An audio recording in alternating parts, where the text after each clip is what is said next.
Welcome to Bible study. As we're getting settled into this fall, I know many of you are still not back at school. How is it not being at school? And for those of you who are, what is it like being at school, having to wear masks and staying separated from your friends? It is hard to be away from our friends.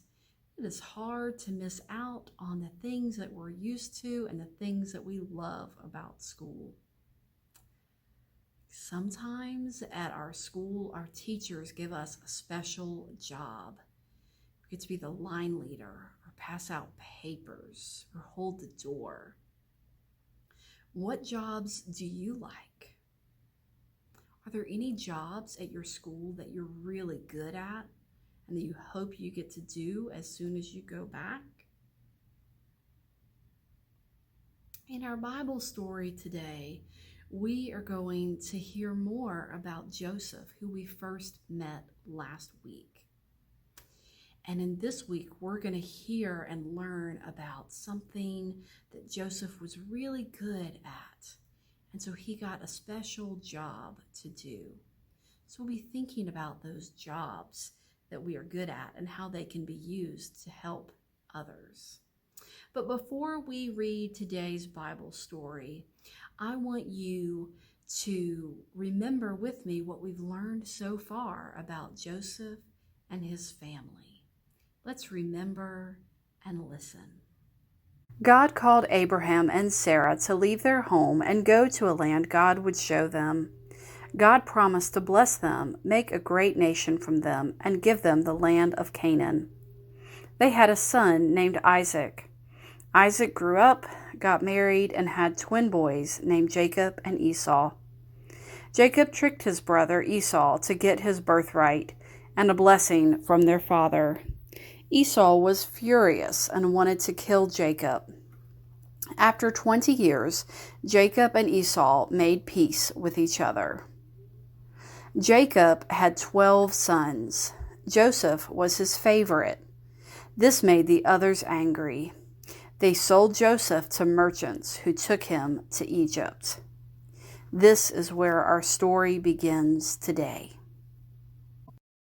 Joseph goes from prison to palace, from Genesis 39 through 41. Joseph lived in Egypt. He did not do anything wrong, but angry people put him in jail. But God remembered Joseph. Pharaoh was the king of Egypt. One of his servants was in jail with Joseph. The servant had a very strange dream. What did it mean? Joseph told the servant what his dream meant. Soon the servant left the jail. Joseph said, "Do not forget about me." But the servant forgot. Even when other people forgot about him, though, God was with Joseph. 2 years later, Pharaoh had 2 dreams. He dreamed about 7 fat cows. 7 thin cows came and ate up the 7 fat cows. Then Pharaoh dreamed about 7 fat stalks of grain. 7 thin stalks of grain ate up the 7 fat stalks of grain. What did these dreams mean? Pharaoh called for his wise men and magicians. They did not know what the dreams meant. Then Pharaoh's servant remembered Joseph. He said, "Joseph will know." Pharaoh called for Joseph. Joseph said, "The dream means there will be 7 good years. The rain will fall, the crops will grow.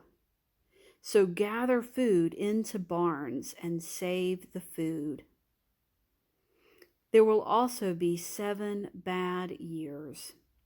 The rain will not fall, the crops will not grow, the people will be hungry, but you will have food saved in barns to give them. Pharaoh made Joseph an important leader. For 7 years, Joseph stored food in barns. The bad years came. People were very hungry. They came from many places to get food from Joseph. Joseph shared the food with the people who needed it. I wonder how Joseph felt when he was sent to jail. I wonder what Joseph did that made the jailer trust him. I wonder what or how Joseph knew what the Pharaoh's dreams meant. Can you imagine storing up extra food for 7 years for a whole country? I wonder how much food Joseph put in the barns. And I wonder, were they new barns or did they have to build them so they could have a place to keep all this food?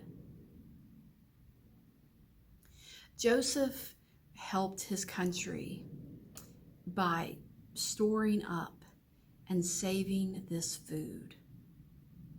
Can you think of a time when you helped someone? What else do you wonder about this story? As you continue to think about and wonder about Joseph and how he helped his country and how God can use you to help others, I want to thank you for joining us for Bible study, and I will see you next week.